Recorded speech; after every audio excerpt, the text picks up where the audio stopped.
Christopher Nolan is a director which is talked about all the time.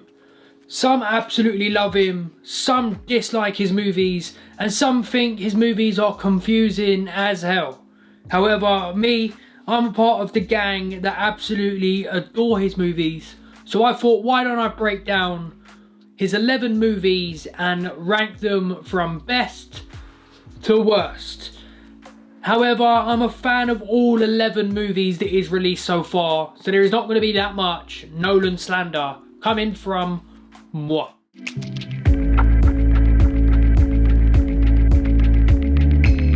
Starting off the list, we have my least favourite, number 11, The Dark Knight Rises. Yes, the third movie in the Dark Knight trilogy is not only the weakest movie in the trilogy, it is also the weakest Nolan movie that he has released. Still thoroughly enjoyed it, still thought there was some really good aspects. I know it's very hard to live up to the first two Batman movies that he made because they're just so good. However, The Dark Knight Rises, it does get worse every time I watch it. I did watch it again a few weeks ago when I watched every single Batman movie, and it is definitely one of the weakest movies. However, still a thoroughly enjoyable movie. Number 10, we have the movie Insomnia. This is a really good, solid movie that I enjoyed. But when it comes to Nolan's movies, it is the one I seem to forget about him making. It's not a movie which I've gone back and watched that many times. But when I thought about this list and started thinking about the movie, it's a thoroughly enjoyable movie. It's just not at the top of my Nolan rankings. It's one of his weaker films in my eyes. It doesn't have as much panache as the other movies have. Number 9, his first movie, his directorial debut, The Following. This movie suffered from budget, right? I believe this movie could have been so much better if he would have had the budgets that he has today. If he had the Tenet budget making The Following, then it probably could have been an insane movie. The Following, number 9. The 8th best Nolan movie in my eyes is his most recent release, Tenet. This is a movie that I thoroughly enjoyed in the cinema and also enjoyed it on the second and third watches. It's a movie which was loved by many, hated by many. It was very much a movie which was divided down the middle when it came to what people thought of it. You either really liked it or you really disliked it. There was no middle ground. I thought it was okay. For me, it was a quality cinematic experience on the first watch. And then when I watched it the second and third time, I just marveled at the technical greatness. The score was fucking amazing. The editing was just so good. And it's just a movie which is solid. It's not Nolan's best work, but it was definitely one which I thoroughly enjoyed. And in the current climate with movies being released not so often, it was a breath of fresh air to watch Tenet, and I thoroughly enjoyed the movie. The next movie in the ranking is Batman Begins. Personally, for me, this is the best superhero origin story. I have to admit, however, that I wasn't aware of Batman Begins when it originally came out. I watched the movie after watching The Dark Knight. Maybe that heightened my opinion of the movie. I just thought the way Nolan incorporated different villains into the story and made a much more grounded superhero movie was just insane.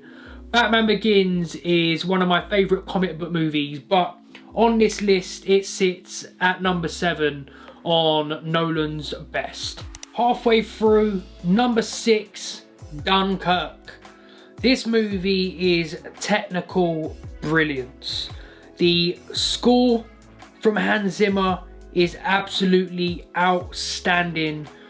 The highlight of this movie for me, however, is the cinematography. Some of these shots are just so stunning. The one where Tom Hardy's standing in front of the fighter jet after it gets blown down, is just beautiful. And then you have the scene where he's lying down on the beach holding over his head and you just see the bombs going off, going boom, boom, boom, boom. That shit, epic. The movie pacing for me was just bang on. The way it was different speeds to show the different lengths of time. So for instance, when they were on the beach, it was a whole week they were there for. When they were on the seafront, it was a whole day. And then when they were in the fighter jets, it was an hour. And the different tempos of the movie meshed into one with the non-linear storytelling was just fucking outstanding. I really, really liked Dunkirk. Then we have number 5. This is a movie which, when it first came out, blew my mind. Thought Leonardo DiCaprio was absolutely outstanding in it. In fact, the whole cast, Elliot Page, Tom Hardy, everybody in this movie was absolutely outstanding. And it was just such a mind fuck. It was so nuts. When I first seen Inception in the cinema, I walked out and I was like, what the hell have I just watched? That movie was just insane. And no matter how many times I watch it, I still absolutely love it. The only thing I don't like is the fucking ambiguous ending. Is he still dreaming or is he not? I need to know. I personally believe he is still dreaming. However, we never know and we never will know. Fucking Nolan. Why didn't you just tell us what happened at the end? So number 5, Inception. Number 4, we have Memento. Memento is my most watched Christopher Nolan movie. It is the first ever Christopher Nolan movie that I actually seen and just had me open a different part of my brain when watching the movie. There's one thing that can be said about Nolan movies is you have to pay attention all the time. This was such a different movie than I had seen before. I thought the storytelling was so unique and I was so invested in what was going on that I was just eyes glued to the screen. And that is a very hard thing to do when it comes to movies. Nowadays, I seem to be looking at my phone a lot of the times and not paying massive attention anytime I'm watching a movie. But one thing can be said about Nolan's movies is you have to pay attention. You lose the grip of what's going on for 1 minute and you might as well restart the movie. You're completely lost. But that is what I really enjoy about his movies, is the intensity of the viewing experience. Number 4, Memento. Number 3, The Prestige. This movie is outstanding. I watched it again a couple of days ago in preparation for this list and it still just holds up so well. Of course, it has one of the best twists that I've ever seen in a movie before, but it has repeat watch value. The movie is outstanding. I thought the storytelling, script, direction, editing, score, performances from the 2 lead actors, Christian Bale and Hugh Jackman. What a movie. One of my favourite movies of all time and number 3 on my Christopher Nolan ranking. Now we are on to the runner-up. My second favourite Christopher Nolan movie is a movie which I first tried to watch on a plane going to New York and actually turned it off after about 15 minutes because I just couldn't get into the movie. What an idiot. What an absolute idiot. Number 2, Interstellar. This movie is outrageous. The cinematography is just a marvel. It is literally one of the most gorgeous movies you will ever see. The cinematic shots in this isn't a movie that I actually seen in the cinemas, right? This is a movie that I watched at home on it's a big TV surround sound kind of system. However, I need to see this movie in the cinema because it is a cinematic experience.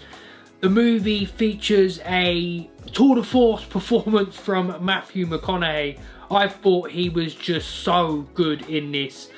One of my absolute favourite actresses, Jessica Chastain, also puts on an awesome performance. Timothée Chalamet pops up in the movie as well. I think it was the first movie that I seen him in. And this is just a marvelous movie. One of the best movies that I've seen in recent years, and one that I'm kind of annoyed that I didn't watch before I did, because it is one of my favourite movies I've seen in the last 15-20 years. So Interstellar, number 2. Now we're on to my favourite Christopher Nolan movie, and yeah, you've probably guessed it by now, it is The Dark Knight. This movie I watched for the first time in an IMAX theatre in 2008, and I remember just walking out of this movie and thinking, wow, what have I just seen? It was obviously made for that IMAX experience, and it just made me fall in love with cinema even more. I've always been a movie fan. I always liked going to the cinema as a kid. It was one of my favourite things to do. It was the thing that I looked forward to doing after school on the weekends. But I don't think it was until I seen The Dark Knight on IMAX that I fully became that film fan. You know, when you kind of just turn a corner and it's just, I wanted to watch every movie ever created. I wanted to just understand the intricate details. I wanted to know how everything was done. I was blown away by The Dark Knight, and not only is it my favourite Christopher Nolan movie, it is one of my favourite movies of all time. It just holds a special place in my heart. Top 5 movie of all time for me, and it is number 1 on my Christopher Nolan ranking. If you enjoyed this video, please hit the like button, show your support to the channel, and subscribe if you haven't already. If you have any Christopher Nolan ranking videos, please let me know. I would love to hear your opinions and see how you rank the movies. If you don't and you're not a fellow YouTuber, hit me up in the comments, let me know your rankings. I would love to hear your thoughts. Thank you for watching this video. Once again, I just appreciate the support. I'm Rio. This has been my positive POV. Peace out.